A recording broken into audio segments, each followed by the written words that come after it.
good midday to you. This weather video driven by 802cars.com, representing 802 Toyota, Twin Cities Subaru, and 802 Honda.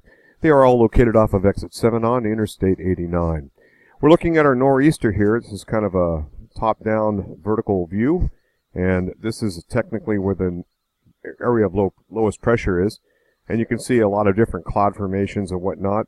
Up over here, we have typically thunderstorms on its northern wall. Indeed, these are thunderstorms that have been occurring. And this is a lot of the moisture that has a tendency to pinwheel sort of eastward, and what works into New England and our neck of the woods eventually.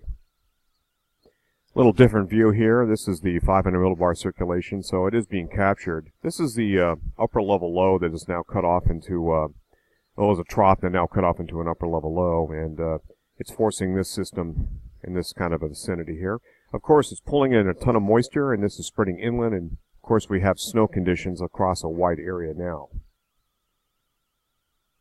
A little further north here, we can see some of the reports of snow that having fallen so far at Landgrove. We've had 6 inches being reported there, and a couple inches in the Connecticut River Valley. This is going to be a lot of elevation consideration with this storm, as temperatures are going to be a little closer to marginal levels. However, temperatures have been falling across a little colder patch of air has worked in across north central Vermont, the Northeast Kingdom. This assures no issues for snow loading. Only issue I would say would be across the Connecticut River Valley along the eastern slopes of the spine of the southern Green Mountains, the place that's been a little bit more problematical in recent nor'easters. So this is our nor'easter, and looking at the European, just the progression here. You can see some backlash, upsloping snows coming in west of the spine of the Green Mountains, a little bit of a barrier block there.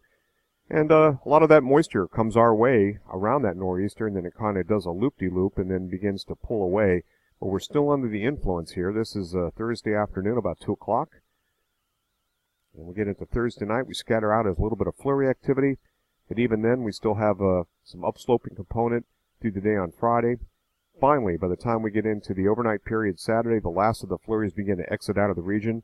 And when they're under bright blue sunshine, clear skies, and some pretty good conditions, how long will this last? It looks like this will probably go into next Monday as well. And this is our next potential customer. Yes, another nor'easter, and yes, cold enough to snow. This is going to unload more snow. Again, we're talking the middle of next week.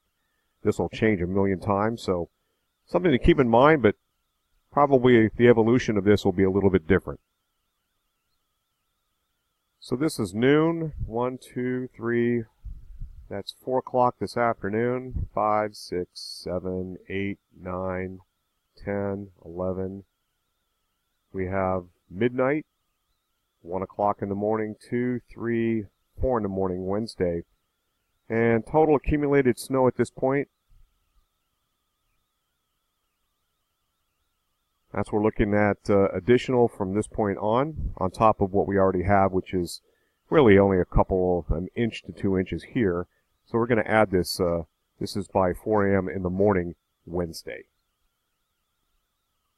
A little different look. This is the high-resolution ensemble forecast. You can see those slightly darker blues that get into the region along the spine of the Green Mountains and points east. You can see the nor'easter itself with that rain area to the right. Kind of pushes north, you kind of get an idea as to what's going to happen. And then continuing along this line,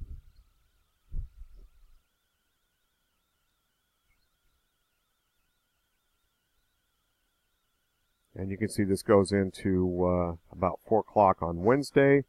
A lot of the snow begins to break down east of the Green Mountains, especially south of Orange County, and so forth. So these areas will see the last probably flurry snowflake action. It looks like toward tomorrow evening.